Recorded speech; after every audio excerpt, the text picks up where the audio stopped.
going to try to move forward efficiently from this point on. But nevertheless, we are here today to participate in this process, to ask questions about this presentation.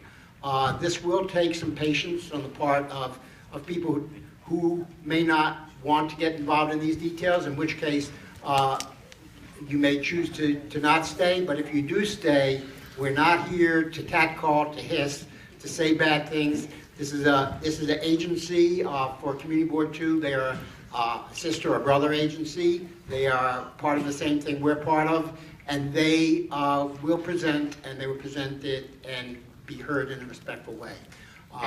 So please continue, please start.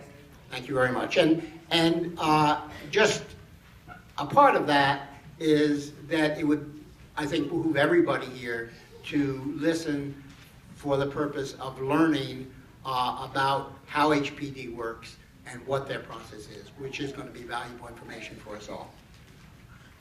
Thank you, Toby. Good evening, everyone. My name is David Quart. I'm the Deputy Commissioner for Strategy and Communications at Department of Housing Preservation and Development. Thanks so much for having us here today. I am joined by a number of my colleagues, but in particular, our Assistant Commissioner for Planning and Pre-Development, Eric Wilson, and Evan Easterbrook-Stick, who is part of our pre-development and planning team, who will go through a presentation. So first, thank you to Toby and the CB2 leadership for organizing this meeting.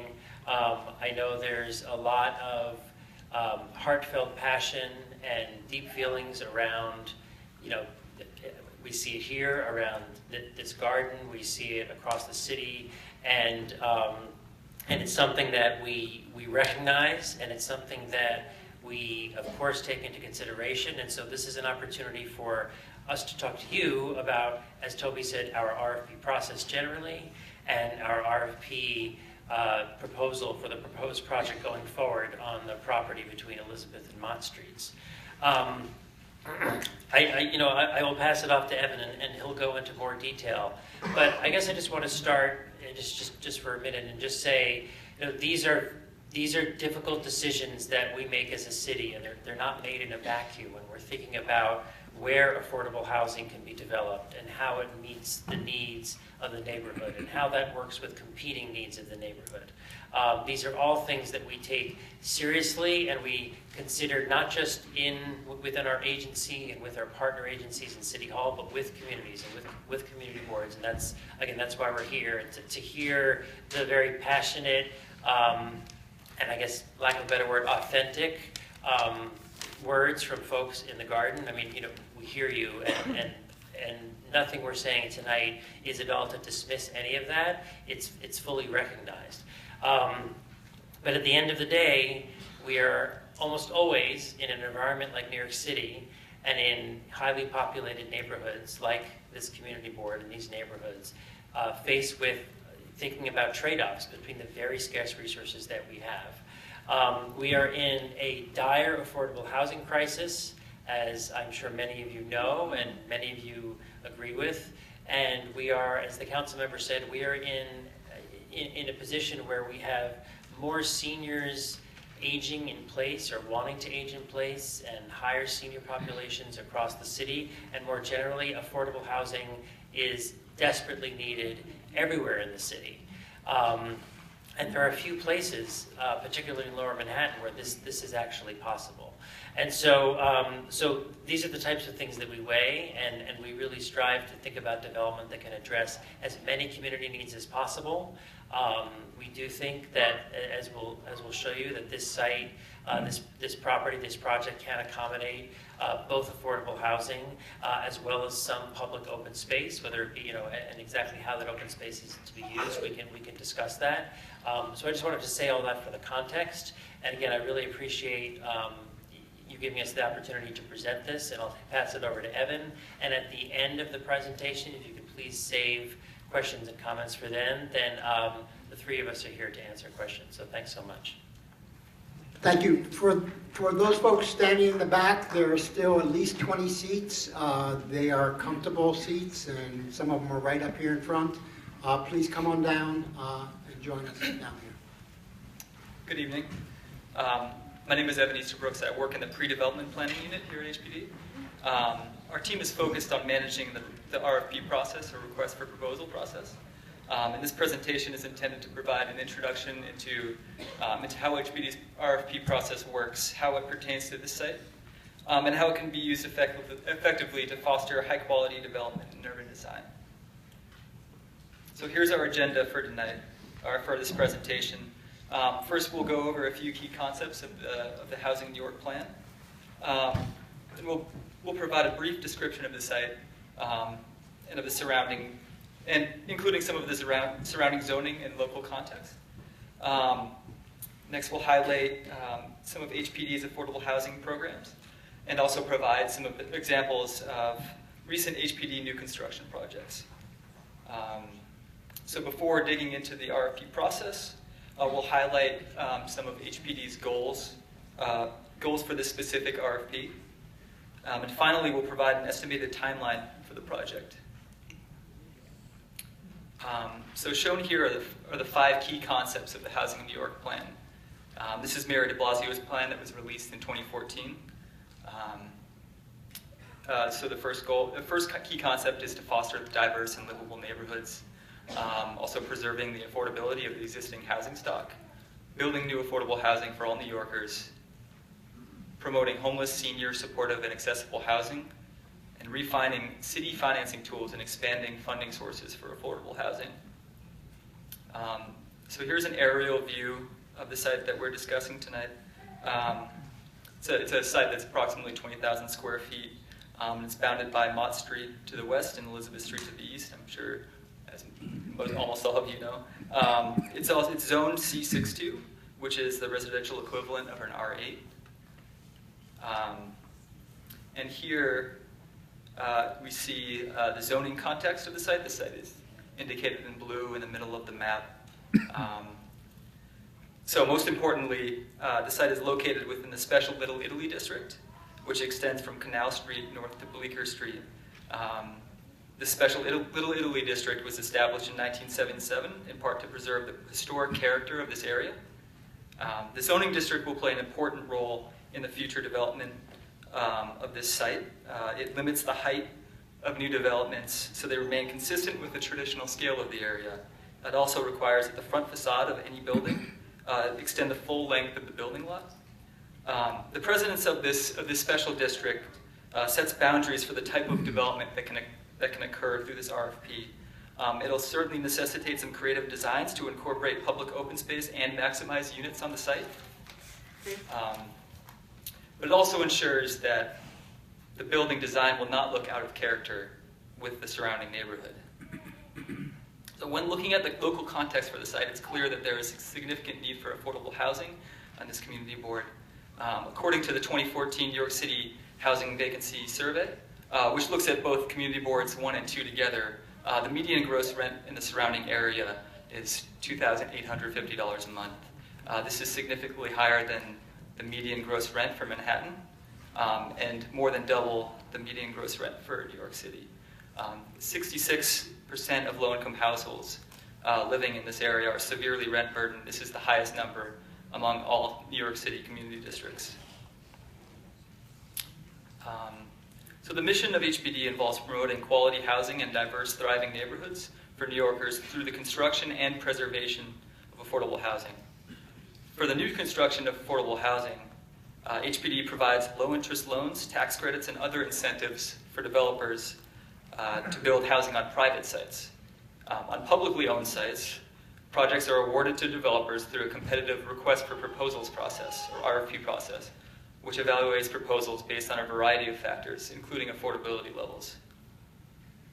HPD also works on the preservation of affordable housing. Financial assistance and tax incentives for property owners are provided to rehabilitate their properties and preserve affordable housing. HPD works with the New York City Housing Development Corporation, or HDC, to finance these affordable housing developments. Listed on this slide are some of HPD's financing programs.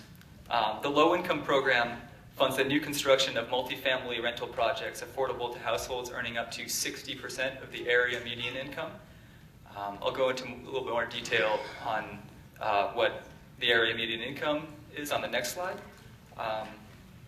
HPD and HDC's mixed income programs fund the new construction of multifamily rental projects affordable to a mix of low and middle income households.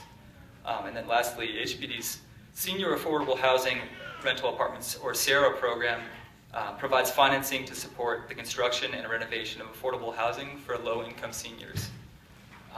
And you can learn more information about these HPD financing programs on their website under the HPD term sheets section.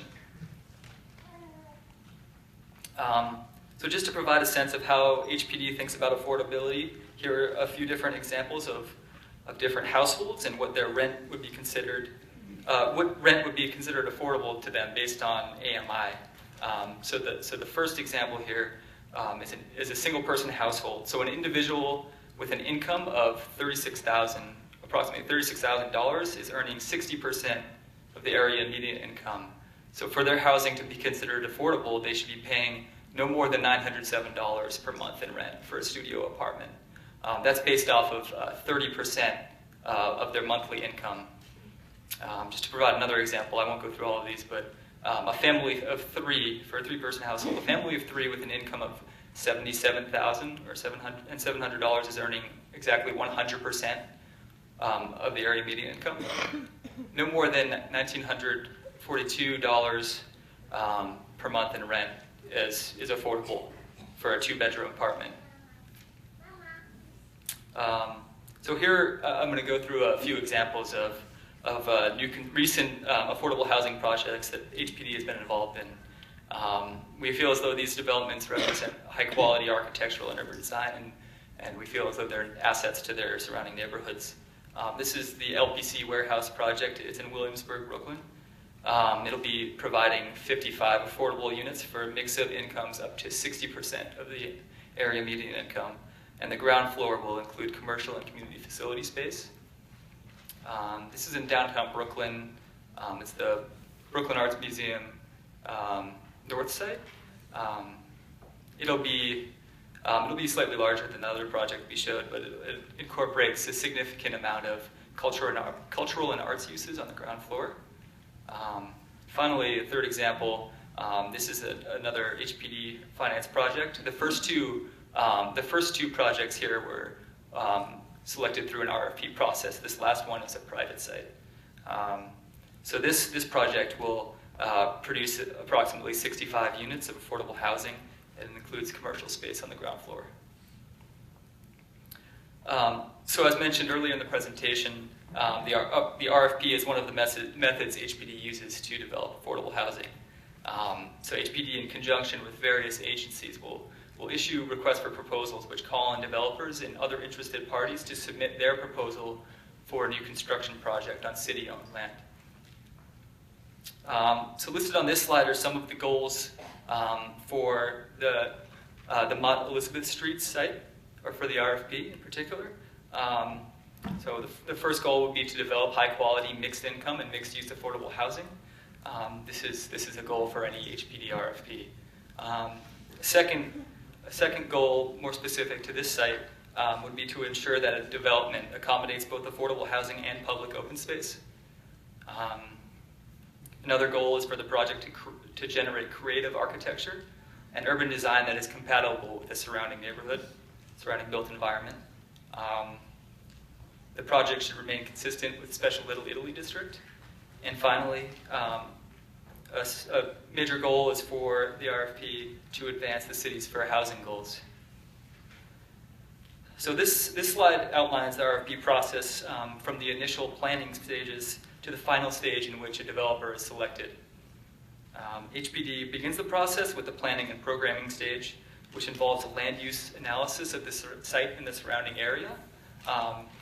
HPD will also gather socioeconomic data, evaluate the financial feasibility of the project, and conduct community outreach to inform the RFP. The RFP development stage is when the RFP is written. So the information collected and analysis conducted during the planning and programming stage informs the development goals that are included in the RFP.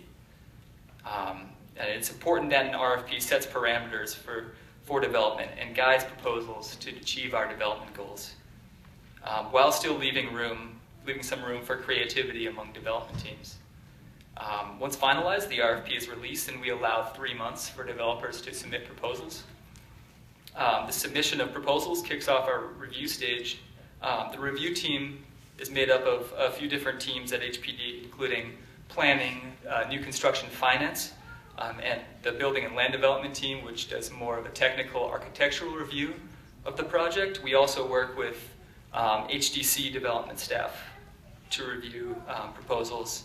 So the first phase of the review process is the threshold review, in which proposals must meet baseline criteria outlined in the RFP in order to move on to subsequent rounds of evaluation. During the competitive review phase, proposals are analyzed more in depth and ranked. HPD may request additional information from development teams. And then finally, the finalists that we identify are interviewed. And after an in-depth review, once HPD feels confident in a particular proposal, a development team is awarded the project. And if anyone would like to look at some examples of current HPD RFPs, they're available to be downloaded on the HPD website. So here's an anticipated timeline or proposed timeline for the RFP. We're currently in the RFP planning stage of the process, and we'll soon begin RFP development. Our anticipated release date for the RFP would be sometime later this spring. Developers will have 3 months to submit proposals. The deadline for submissions will be sometime in the late spring or early summer. HPD will review proposals during the summer and the fall of this year, and we anticipate selecting a developer for the project near the end of 2016. HPD, along with the selected developer, will eventually present the project to the community board at the end of this process. This will be another opportunity for community input before the project begins the ULURP process. So here's the anticipated project timeline. The project will require a ULURP as it involves the disposition of city-owned land to a developer. We project ULURP approval at some point during the winter of late 2017, in which case construction should be able to start during the spring of 2018. And with this timeline, we expect a project to be completed in the spring of 2020. Thank you.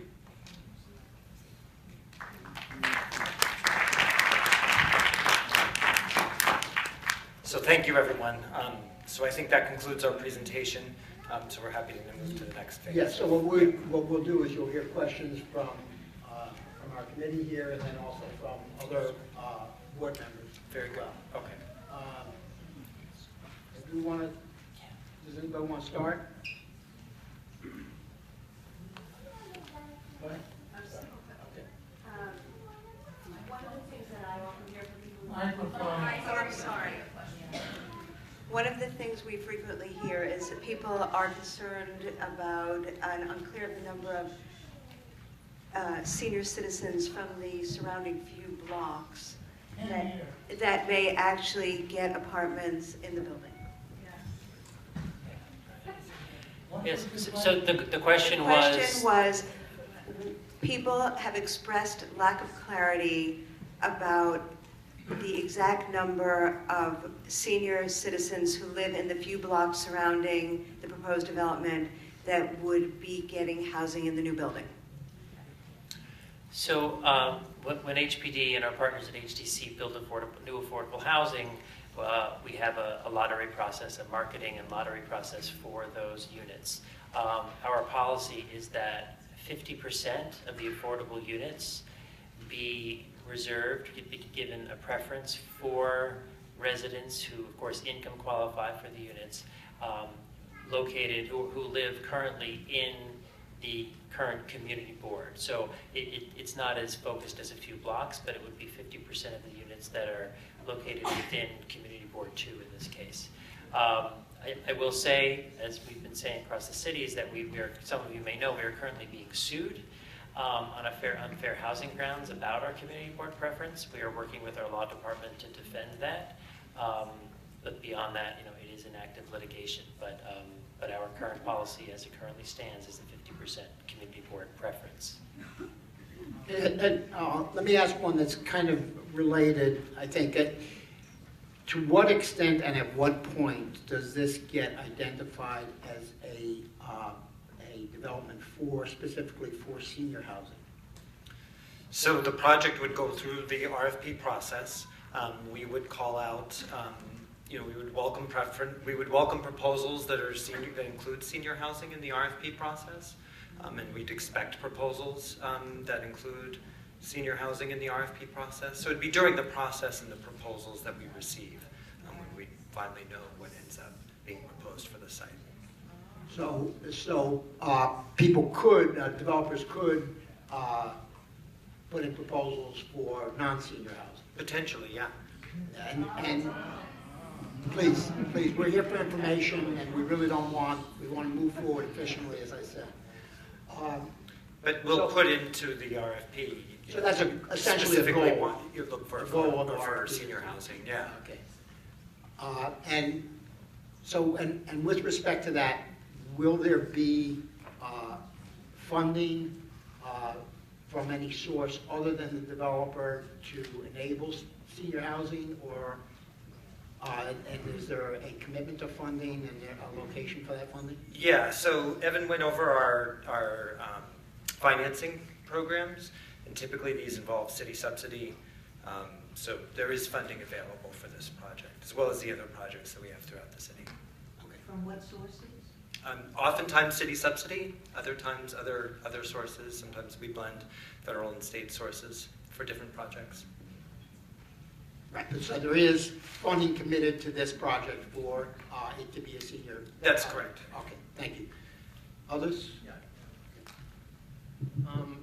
Will the RFP process consider keeping the park at all? In other words, is there a viability limit to the size of the affordable housing? Yeah, we need a minimum of 60 units in order to ensure that the development is feasible. So just to follow up on that, can you talk a little bit about that limit and where it comes from and why that's a limit? Yeah. Because it seems like it could become a real sticking point and maybe undermine your own efforts. So for all of our projects that are senior housing, in order to finance them, we do require, we need to have a minimum number of units in order to make the financing viable. And so, that unit threshold is the lowest number of units that we can move forward with a project. Under the current zoning for the site, it would yield about 60 to 75 units. So it meets those threshold criteria. Okay, it's still not very clear with respect to why that's a financing limit, why that, how that, so that's something I think we would like to see a lot more information. It's part of our underwriting on. criteria that in order to make the financing viable, it needs to be a minimum number of units. So. Excuse me, please don't interrupt. You're going to have a chance. That's something we would like to have a lot more information on in terms of why that's a limit and why a much smaller project is possible. Yeah. You may have noticed that in the Villager a couple of weeks ago, Gail Brewer stated that she's very interested in a much smaller housing project there, so that a lot more of the garden could be. And so that I think is something that we're going to be asking you to come back with. So I think it's something the community really needs to understand why it is that there's a limit to the. Yeah, no, and I appreciate those comments. And I would also echo back to the board that there is a dire affordable housing crisis in the city. Our mission is to build affordable housing, and that's part of the trade-offs that we also look at, in respect to the projects that we choose to move forward as well. So,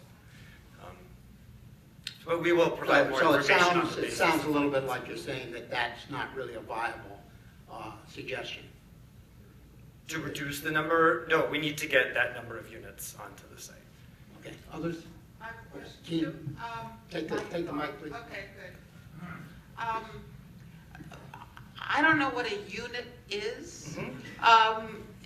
Is that just a studio apartment? Is that a unit? And so there'll all be studios, 60 studios, or what are you thinking? No, so of that? in proposals, we end up getting a variety of apartment sizes based on what the developer is able to design in the building that he or she is preparing for us. So oftentimes when we say a unit, in our general calculations, we assume about 800 to 900 square feet average. But sometimes we get units that are smaller than that, sometimes larger than that, depending on the unit mix that the developer proposes. The unit is one person. One apartment. Yeah, one household. Yeah. So.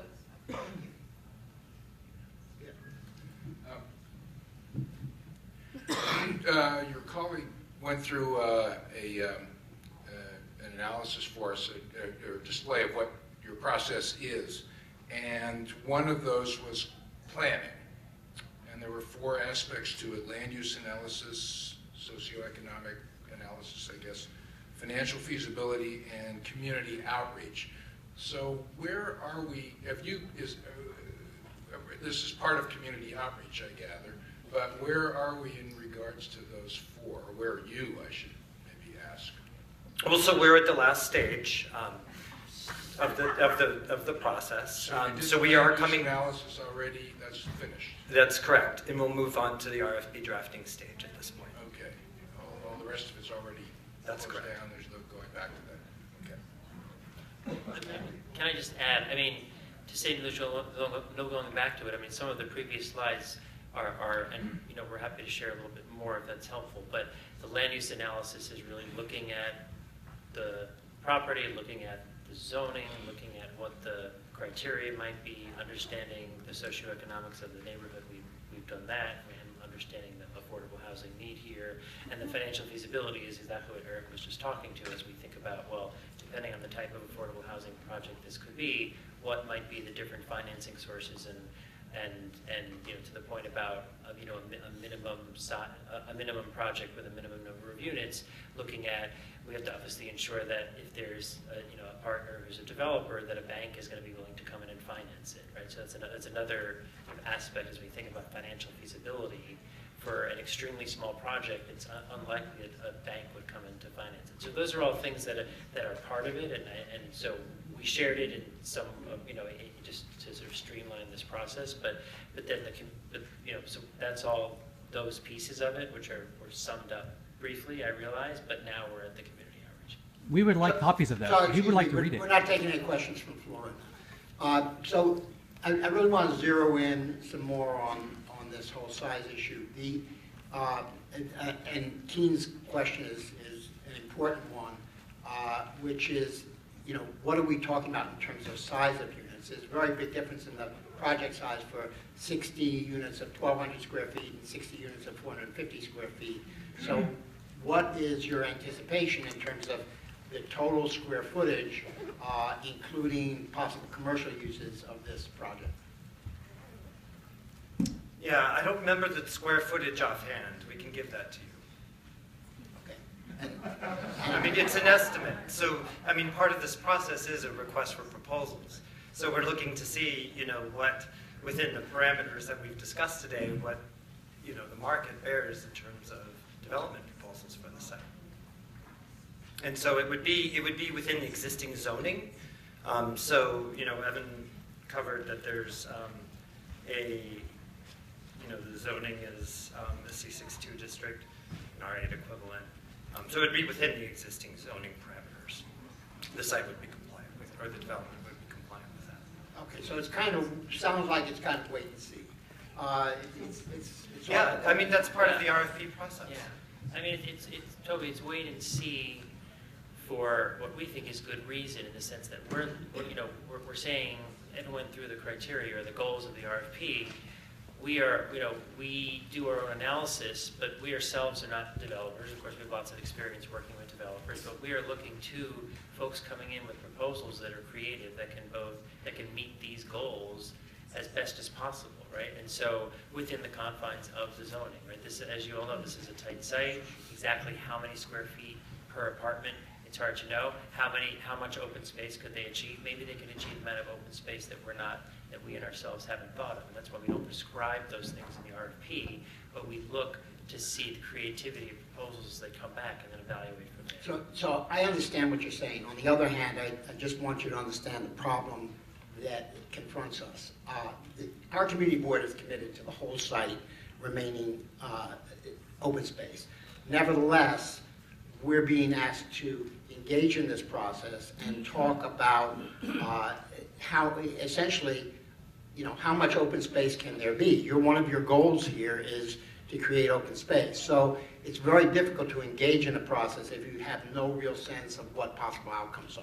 So I just want to lay that out as why I'm so concerned about all Yeah, I mean, we do estimate that a minimum of 5,000 square feet of open space will remain on the site. And that includes the commercial? Yes.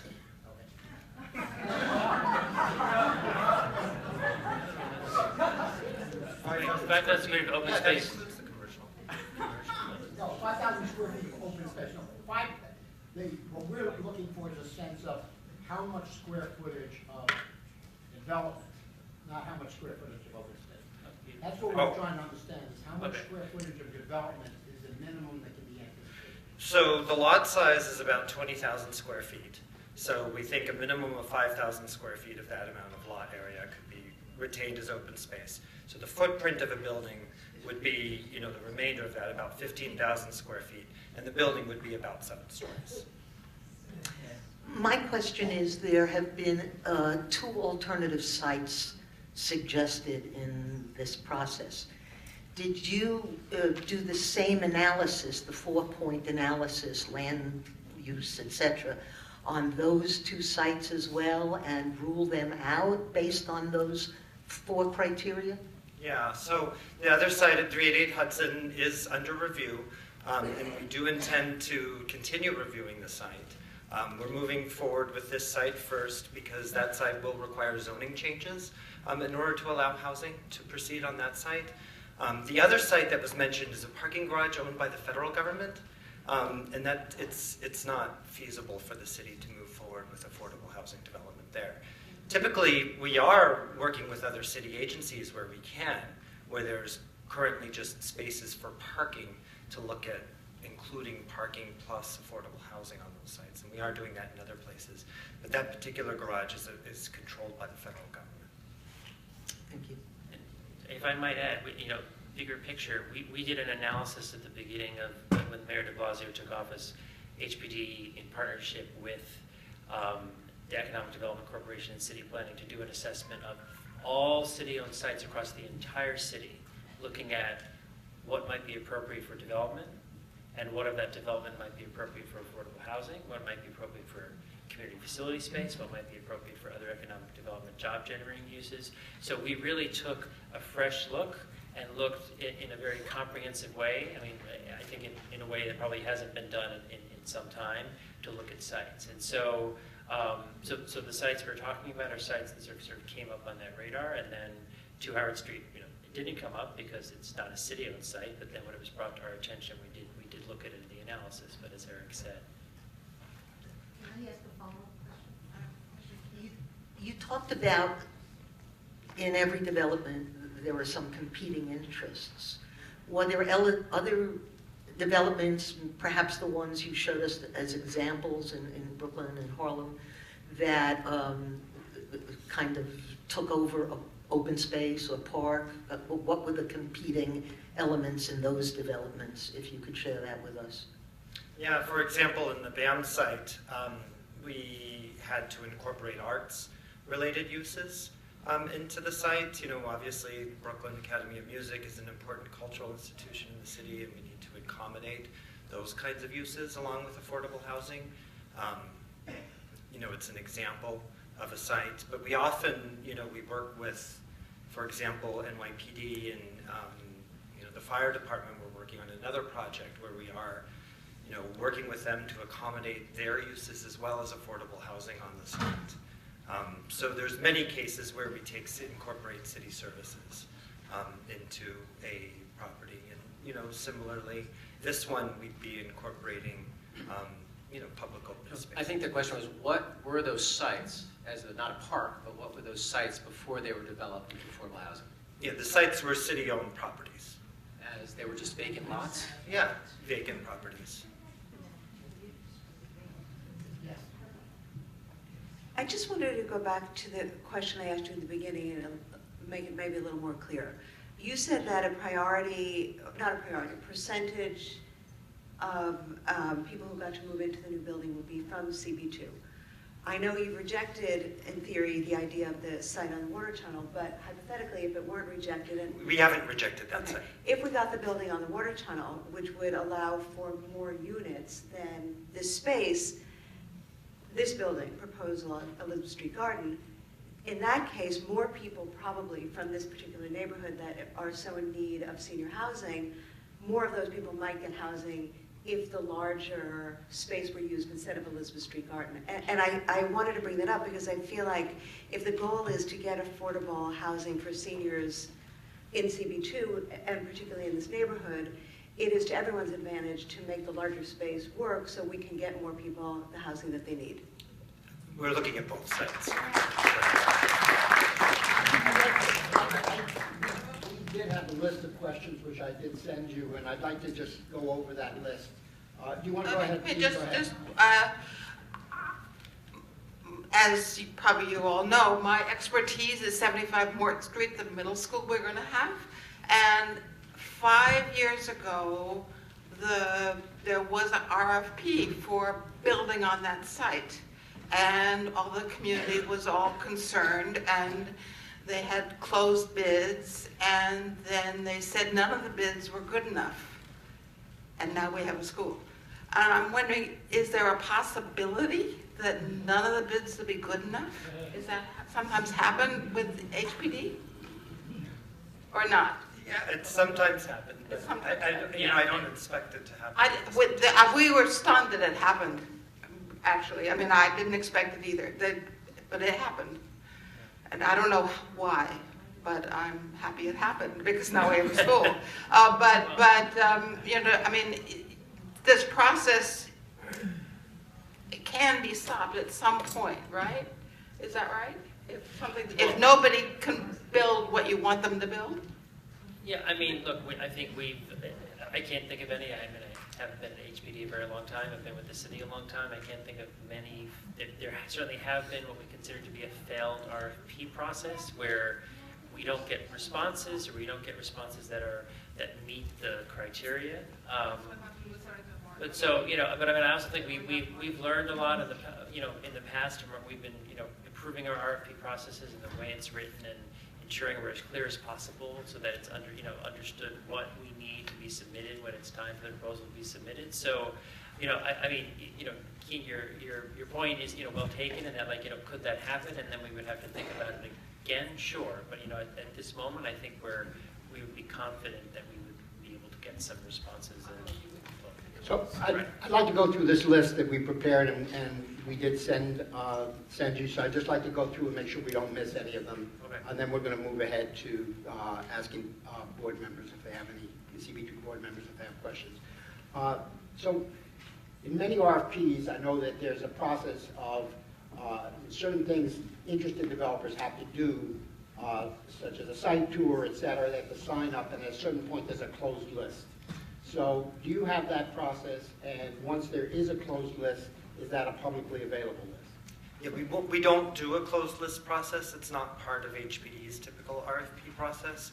We issue the RFP, and then all the respondents are considered throughout the process. Okay, so at what are the access points, and does HPD encourage that access between community board, the community in general, and prospective developers, applicants? Yeah, HPD typically doesn't require it. Oftentimes, interested parties who are bidding on the site do conduct outreach to local groups. So there's no specific moment when this happens, there's no way for the board to access a list of applicants that we can contact. We have to wait for them to contact us. That's right. Okay.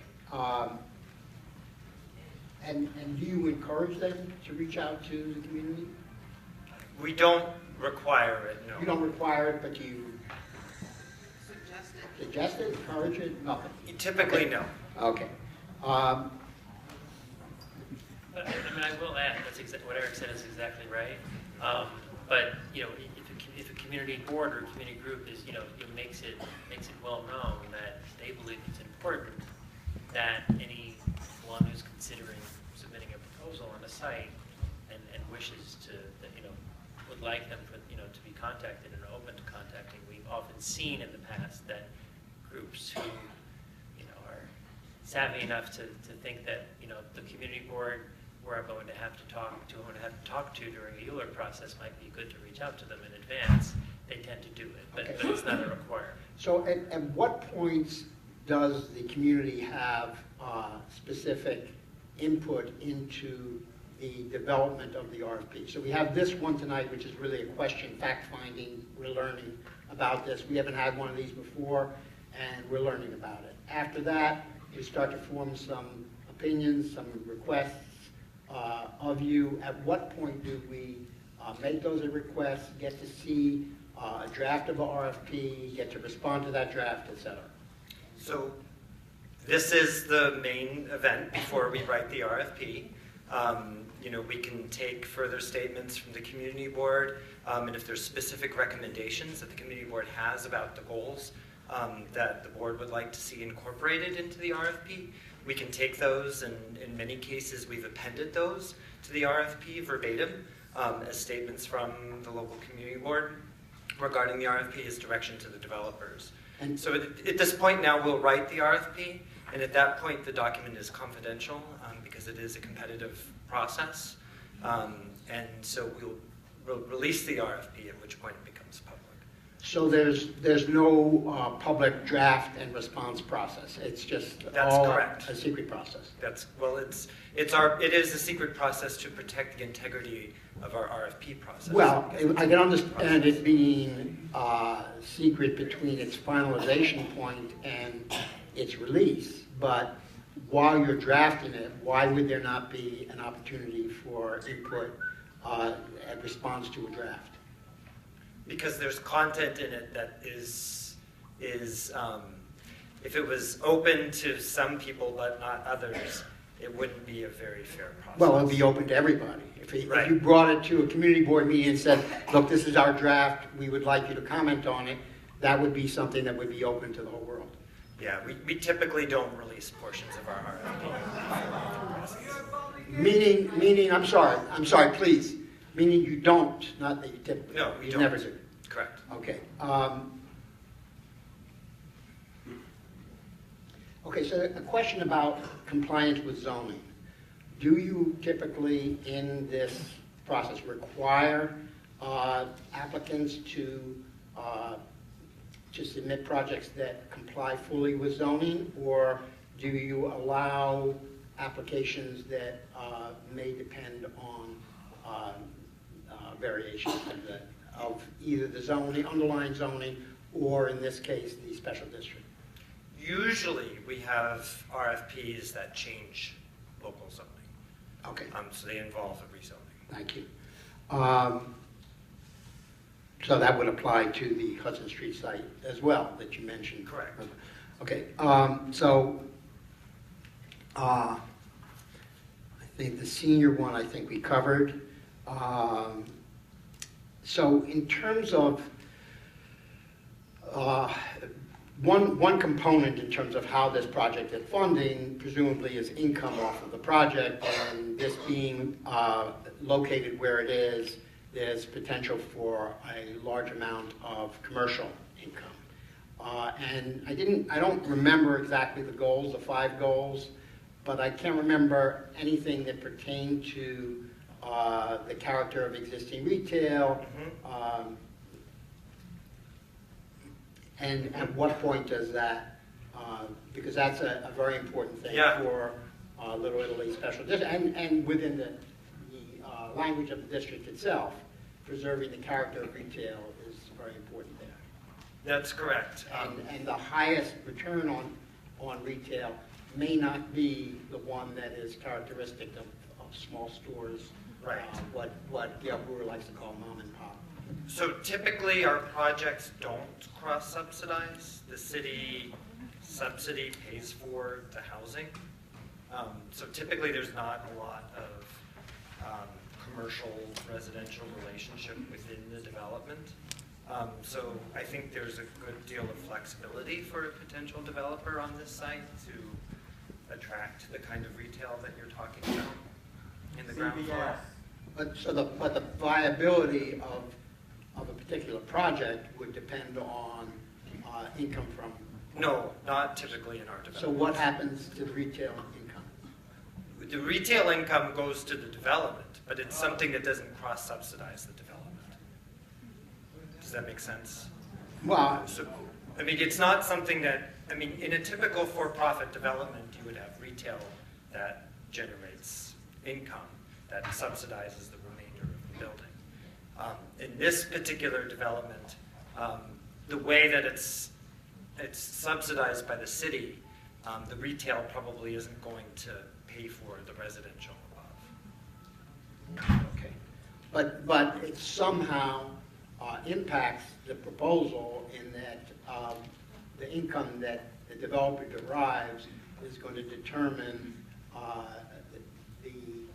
I would think, the parameters of what they can offer in the rest of the proposal. Potentially, yes. And I think the feedback that we are looking for small retail in character of the Special Little Italy District is very good feedback, and that's certainly something we can incorporate into the RFP. So what project actions trigger you, Laura? There's Disposition of city-owned property.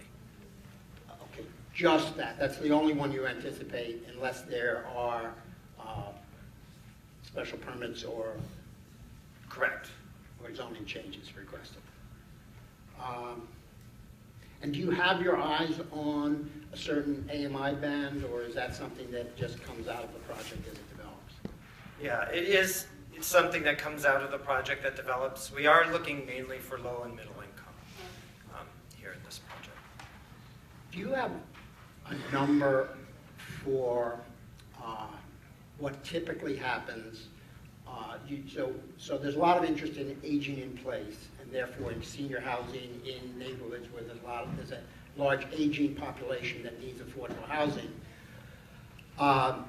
The preference for that, in terms of community preference, is a 50% community preference, assuming that you don't lose the lawsuit. There's a 50% community preference. So you're talking about 60 units, half of that is community preference. That's on first rent-up. After that, my understanding is there's no more community preference. So the question is, what is the typical turnover for seniors who, you know, I can say this as a senior, our life expectancies are shorter than other people's. So some, not everybody's, but some of our life expectancies are shorter.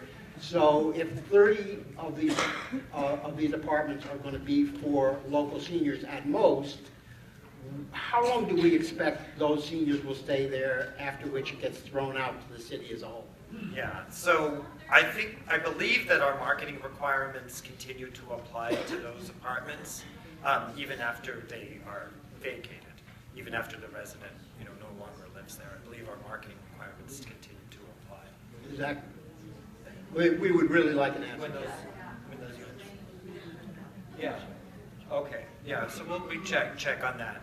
And the Seems like a turnover. very basic question to not know the answer to here. I beg your pardon. I mean, It's like, the question about exact turnover in the units, that's something we need to look into. oh, no, but in terms of the question about rent up. Seniors who are low income in our neighborhood. Yeah, we're currently in the process of reworking and streamlining and improving our overall marketing and enforcement and tracking of all lease-up and re-rentals. And so that's why that's why we want to go back and talk to our marketing group about exactly where we are on it. Because some of it is actually a work in progress. We, of course, think for the better. We can come back to you once we have finalized those guidelines. So, but like, the reason that's such a crucial question is it goes to the very heart of your justification for why you're saying this project has to happen here.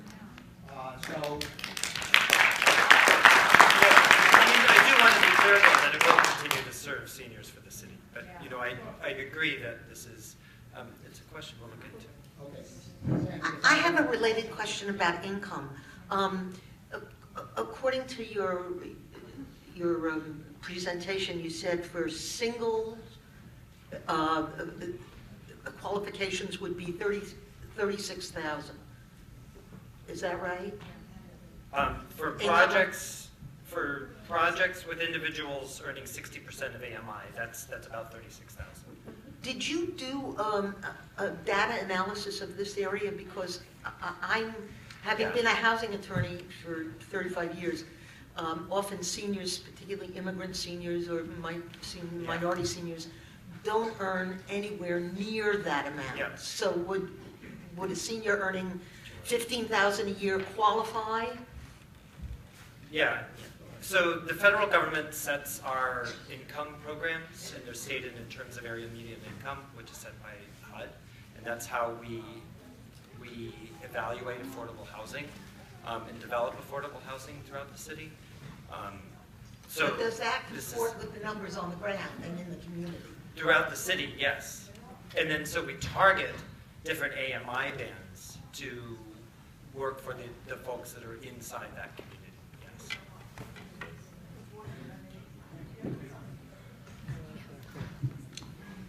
Going back a few minutes in your presentation, you answered a question earlier about the water tunnel site and said that you hadn't rejected it.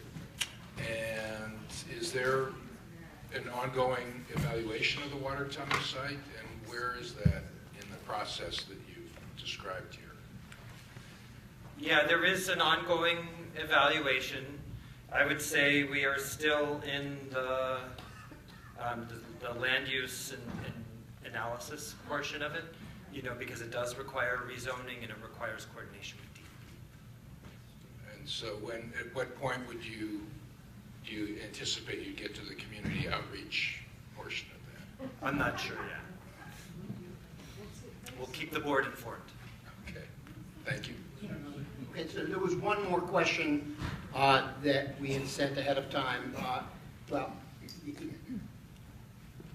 There are 5 goals there. I can't remember them all, but the 2 that stand out to me are the ones that pertain to housing and the one that pertains to open space.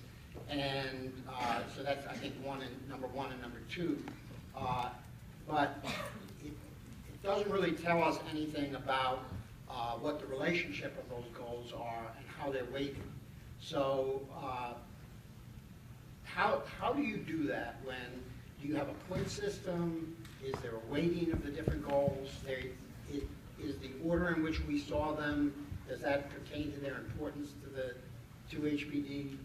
Can you give us something? Yeah, in general, this order, to answer your question, we do have a point system, and we evaluate proposals based on financial feasibility, based on urban design and planning objectives, and then we also base them based on architectural capacity to accommodate the apartments and consistency with the regulations that we have and constraints of our financing. So those are the 3 broad areas through which we rank proposals. In general, these goals, as well as goals that we discussed tonight, can be incorporated as scoring criteria in the RFP review process. And we haven't gone through and weighted the criteria yet. Okay, so what's the best way for us to learn about how that works? By going and looking at prior RFPs? How do we, will that? Yeah, those RFPs. In the RFPs explain what the weighting is, what the criteria are? That's correct. Okay. So do we have other questions from up here? Do we have, yes, David Gruber? Thank you. I'm taking questions now from Community Board 2 board members. I'm David Gruber, I'm the immediate past chair, and thank you for your presentation. I'd like to talk a little bit about the court case and where it is. And because right now, the way you explain it to us, that CB2 will get 50% of, let's say it's 60 units, 30 units, and the district goes, as you know, from 14 to Canal Street. It's a very large district. So it would be 30 for the entire district, not just the immediate area, because a lot has been said about aging in place and being, keeping your neighbors and sanitary. But where's the court case? Has it been in the appellate division? Has it been a primary decision? Because I assume if you don't prevail, we'll get nothing. So tell us what the court case is. I mean, again, we're really not privy to talk about active litigation, as will be the answer from anyone who. But it is fairly early in the process. We have a judges conference coming up, the first one with the judge and between the plaintiffs and the defendant. So it's fairly early on. So if you don't prevail, there'll be no aging in place with the community. I honestly, I cannot comment on specifically because it What depends court on is the it in? outcome. Is it federal court or this state? No, Or is it Supreme Court, New York State Supreme Court? New York State Supreme. Okay. Okay, thank you. Okay. Yes, Sean. I just want to know who the judge was. Who's the judge? Who's the judge? I'm not recalling. Sorry, We can look that up. Could you use the microphone, please? Yeah, can we have a case name? This is a public record. Yeah, sure. No, I can email to the leadership the exact name of the case. Okay, thanks. Other board members? Yes, Janine. I'm not a zoning expert, but I have some questions on your land use process. Since I presented a little bit on that, not you, but when HPD came to Community Board 2 in 2013. First, I have a question about the SLID requirements. It requires that development goes to the street wall. So if there is a provision for 5,000 square feet of open space, where would that be? Would that be interior open space? No, the goal would be to have it on the street so it's publicly accessible. And that would be at the ground floor level? Correct. At the sidewalk level, yeah. And then my other question relates to the other SLID requirement that retail be used on the ground floor street wall level. I'm sure you're familiar with that. And that a lobby can take up to 25 square feet of the entrance. So I'm assuming you're going to have 2 lobby entrances. You said you had a building footprint of 15,000 square feet, give or take. I'm going to subtract 3,000 for the lobby. Pretty big lobby, probably more than you need. So you have 12,000 square feet left of ground floor retail, which is really, really big relative to the mom and pop stores in this neighborhood. And the mom and pop stores, these tiny, tiny little stores, those are going for $200 to $300 a square foot, which provides annual revenue of $2.4 to $3.6 million a year for the developer. Is this just a bonus if it doesn't cross-subsidize the housing above it? Yeah, I'm not familiar with the retail dynamics in the neighborhood Profitable. much, but So you need to know. And just to put it in perspective, in terms of your RP process, if you use a 6% cap rate, that's a value of $40 to $60 million to the future owner of a property with 15,000 square feet of ground floor space. yeah, and they'd be required to maintain affordable units in perpetuity as well. Yes. So there would be a cross subsidy there. No, they would be required to maintain the units in perpetuity. It's not a direct cross subsidy, but when we evaluate the underwriting of the entire project as a whole, we are looking at what the income would be from the commercial, and then what the operating costs would be of all the affordable apartments above it. I mean, also keep in mind, we're giving rough estimates here, but there are rear yard requirements, right? So I mean, it's not that the entire footprint of the site is ground floor occupiable space, right? And So there'd be retail, well, no, there'd be retail on Elizabeth, Right. retail. Actually, that is a requirement under SLID that you have Yeah. ground floor retail Right. at the street At wall. the street level. right. And then my last question is a little bit of a zoning question. Is how is the RP process taking into account the 152 Section 8 apartments at 21 Spring that currently get light and air and as well from the open lot next to it? So we'd be compliant with zoning and building requirements. So, just like the rest of the Special Italy District, it's tenement buildings that are, adjacent to each other, and each apartment is required to have light and air as per zoning and building requirements. Other questions from board members? So we're going to move on to the public session. Thank you very much. We're Actually, if you stay available in case there are questions, I expect those comments and questions, so if you stay available in case we have good questions. Okay, I'm going to read off names if you'll come up in a as a group when you're here and stand by the mic, and then we'll take you one at a time. We have a lot, and what time is it now? 8 o'clock. 8 o'clock. Okay, so we're going to ask, we're going to limit it to 2 minutes. Can you reset it? Or? I think so. Is We're Tara gonna- here? We're going to limit it to 1 minute and have some flexibility because the timer's been set up that way. So we have No, I Pete, can do 2, I okay. believe. Pete Davis, Laura Tenenbaum, Ingrid Weigard, Sue Williams, and Nina Taylor. Please come up.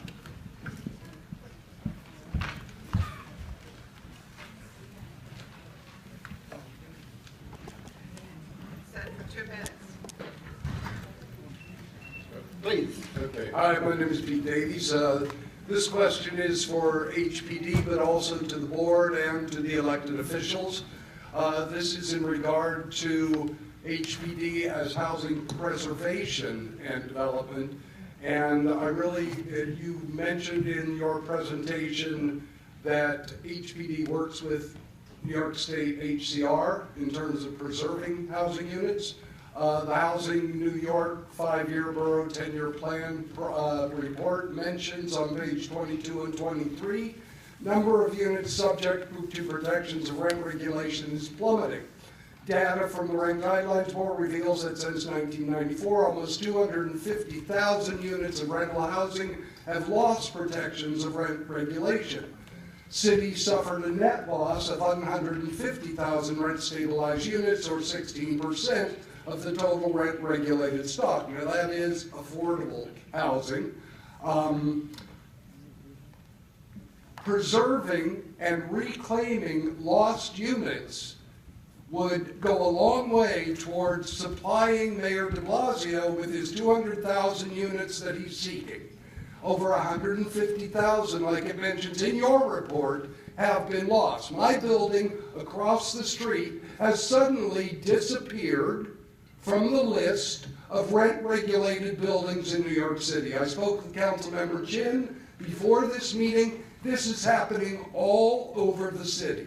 So what is HPD doing in terms of preserving affordable housing to reclaim those lost units? Thank you very much.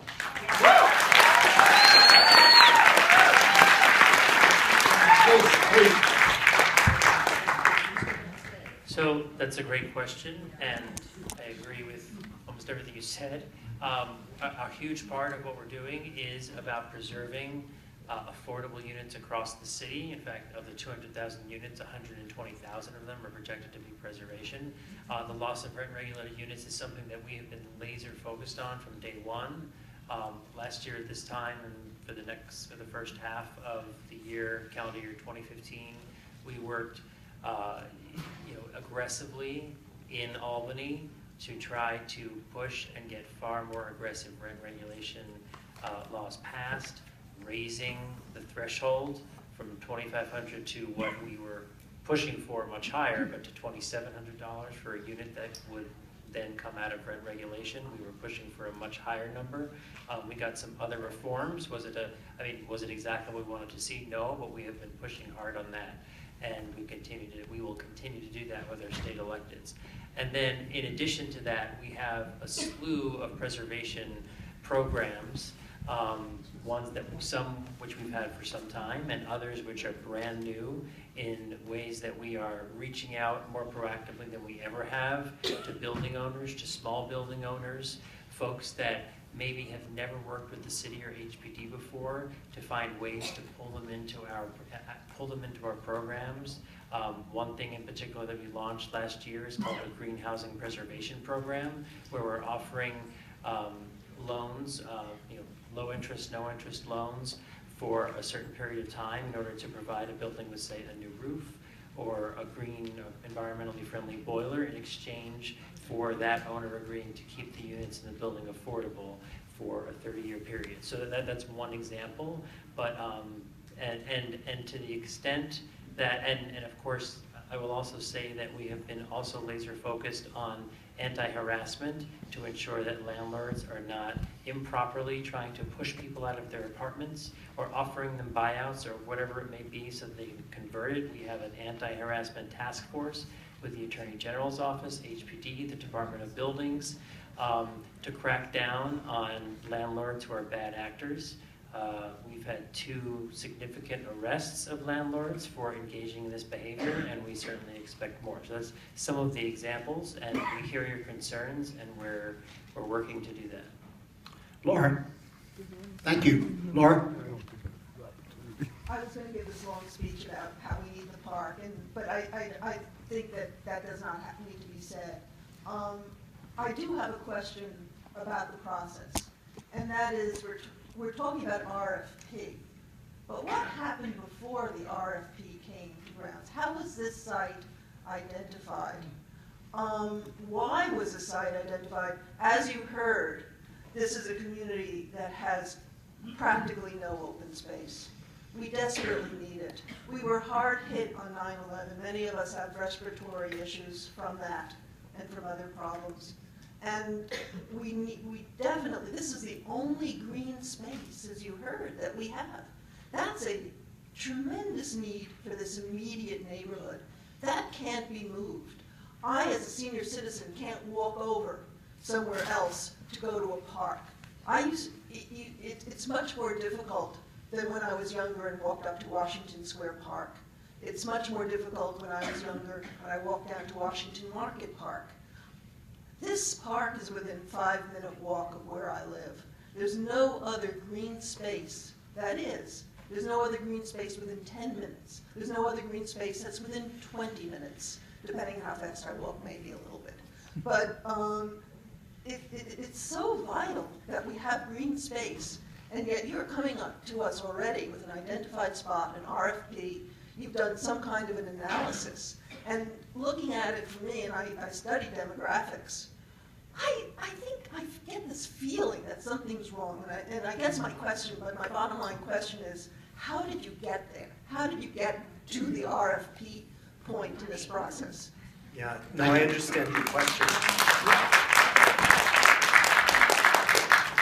So we have, in the city's housing crisis, as you can imagine, there's not very many places for us to build new affordable housing. So we really are scouring every community board throughout the city for every opportunity we possibly can. We're working with our partners at New York City Housing Authority to look at affordable housing development on their property, and I mentioned other city agencies that we're working with. This site is a it's a city-owned property that is vacant. There is no development. There is no agreement currently on the property, and it had been leased to, or there had been a license agreement with the current licensee with the Department of Citywide Administrative Services to store art, and that's the use of the property. Community Board 2. Excuse me, let's just let him give an answer, and you can either be satisfied with it or not. We're not going to do follow-ups. I'm going to take a chair's prerogative and follow up for you, but he understands your question. He's going to answer it to the best of his ability. Laura, we're not going to go back and forth. I'm sorry. I was asking more for clarification. Yeah, that's okay. he understands your question. But I am going to take the chair's prerogative to follow up on the question.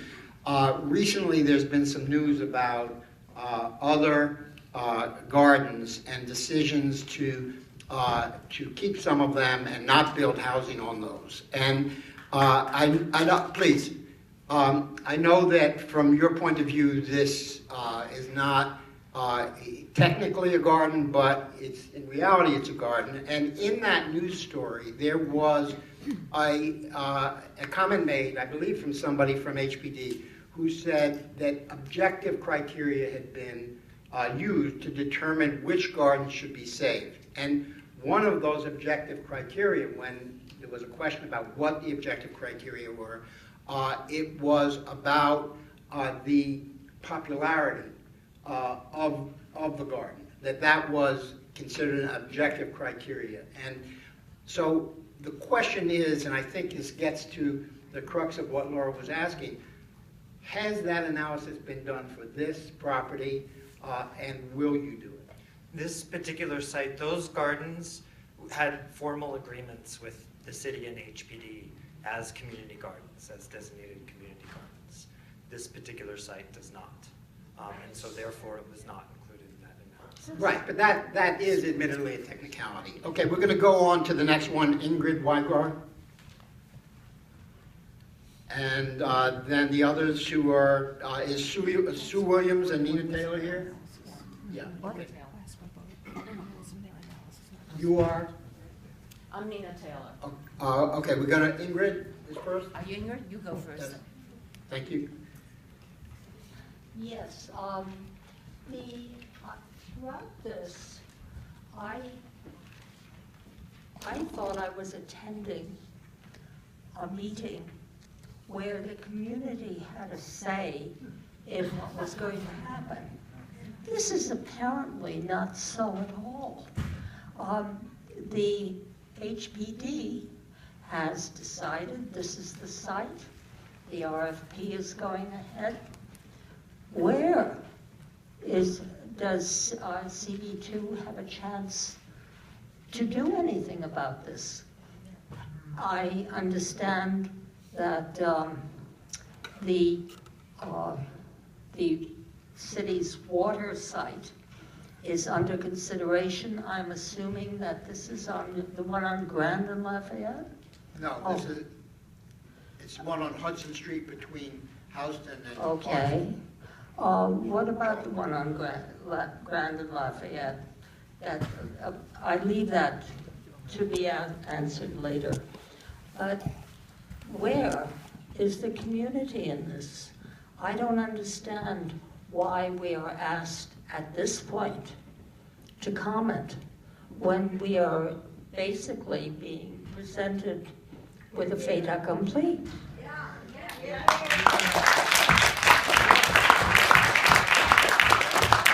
Frankly, I'm not surprised. HPD is the law unto itself.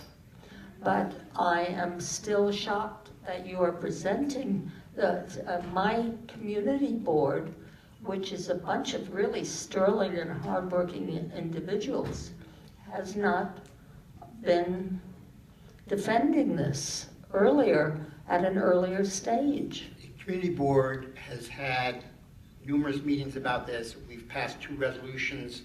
We've been very involved in defending the garden. That's not what's happening here today. If you were misinformed about that, I can't help it, but we were very clear that this was a presentation about HPD's process. We don't accept it as a done deal. They may be proceeding as a done deal, but that does not mean that we presented, that we consider it a done deal.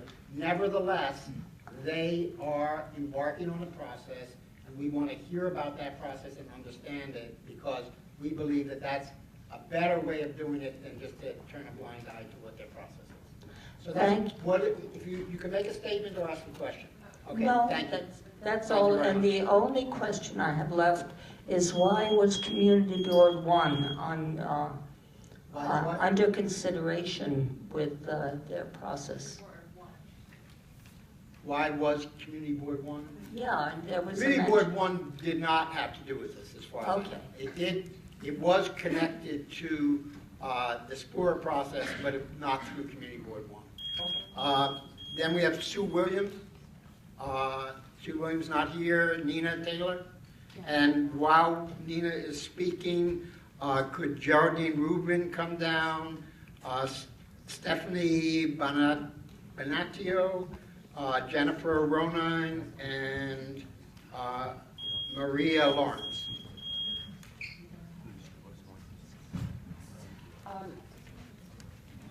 My issue, listening to the presentation, is I wonder why this choice was made of this space. You say you're going to take 15,000 square feet for housing. Now, so you say you might get 50 to 60. I don't see how that's possible. Say you take 300 square feet, which is the tenement size, the tenement museum down on Orchard Street, most you get would be 45. Half of that They're saying, I'm sorry, they're saying 15,000 square feet of the lot. So 3/4 of the lot times 7 floors. Oh, I see. Oh, I see. Okay, then I'm mistaken there. But again, you say you had choices. So why this particular choice when the housing is needed, and why not take a larger space? And as I understand, larger spaces have been suggested. This is a small space. It's not really very large. If you really want to build housing for elders, why not choose a larger space? Thank you. Yes. We're looking at every space possible for affordable housing. There really are very few city-owned spaces in downtown Manhattan that are available. They're looking specifically for city-owned property because they can't mandate, use of a private property. Yeah, well, again, this is a small space. Again, it's been said, this is the only green space in this area where the village has Washington Square Park. This has all been said before. Why not choose a larger space, leave this space intact, so that even the people who you'd be setting up in that elder development could use this green space as well. It's needed. Choose a larger space. Why not choose a larger space that can house more people and be more effective for that reason? Thank you. So we have Geraldine Rubin, not here anymore. Stephen Bonatio, not here.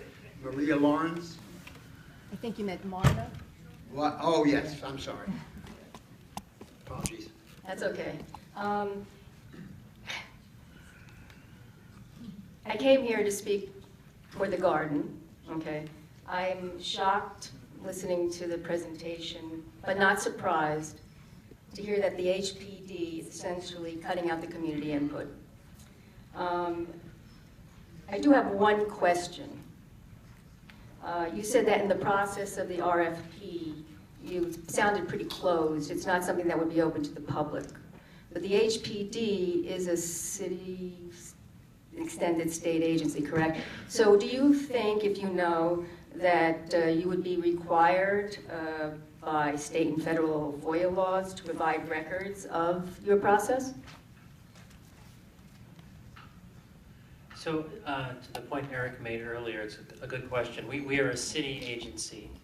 We sometimes partner with the state, of course, on certain projects, but we're a city agency. And it is really about the integrity of the public RFP process, in that we can only put out to the public all at once the document that folks can then decide if they're going to propose.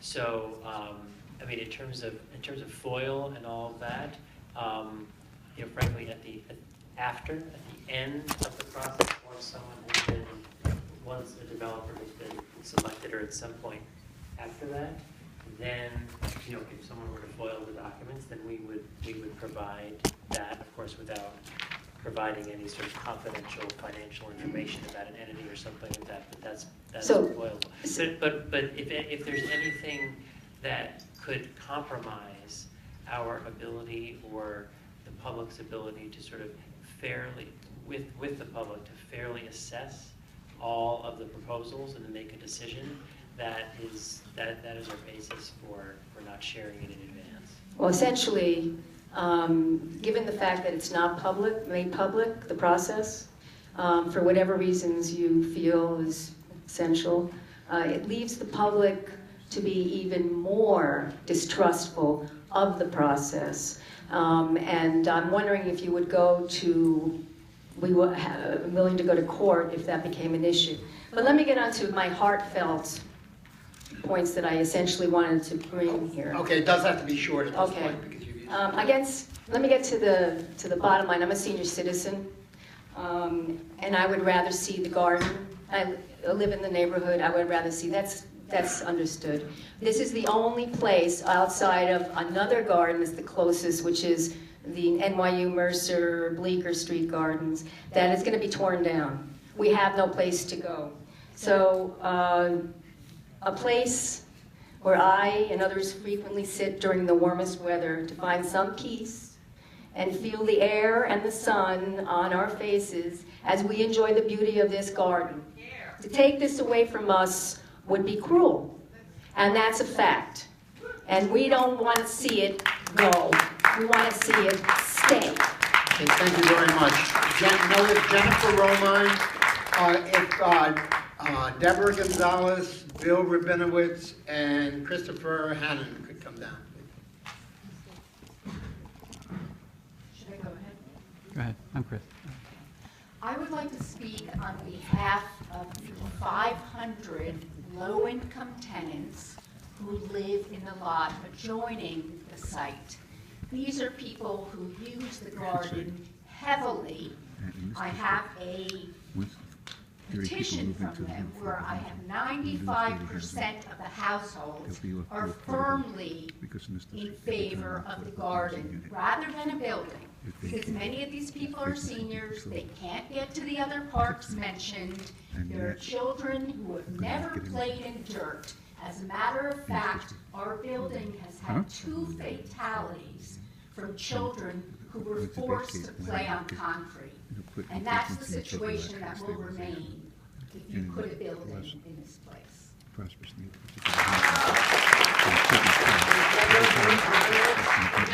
Yes. Bill Rabinowitz? Yes, Okay. Bill Rabinovich.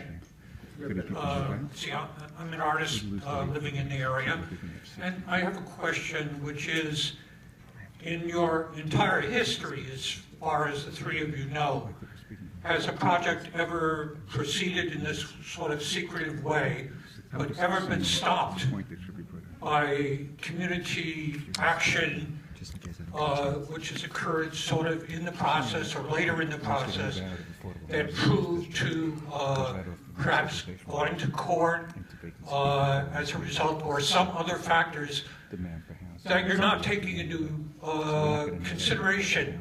The concept, the word is beauty. Beauty and nature are things in very short availability around here. And this is one of the only spaces. Now, you've got a great city, you've got museums, showing fine art and everything like that. You have Central Park and some other community gardens. But this garden is unique because it's about beauty. Now, it's falling on deaf ears with the 3 of you. You don't seem to have any concept of it. So I'll just leave it right there. Thank you. And Deborah Gonzalez? Hi, my name is Deborah Gonzalez. I've lived in the community for over 29 years. I worked as a crisis counselor during Hurricane Sandy, and I walked up and down a lot of these stairs in this community. And we have a lot of seniors who because of regentrification, the community is changing, and they don't have a lot of family. And a lot of neighbors don't have the time because a lot of us are busy. There's nothing wrong with that. It's just that I'm glad that we're still talking about bringing affordable housing to this community. If there's alternative sites, I welcome that also. But my thing is that's a city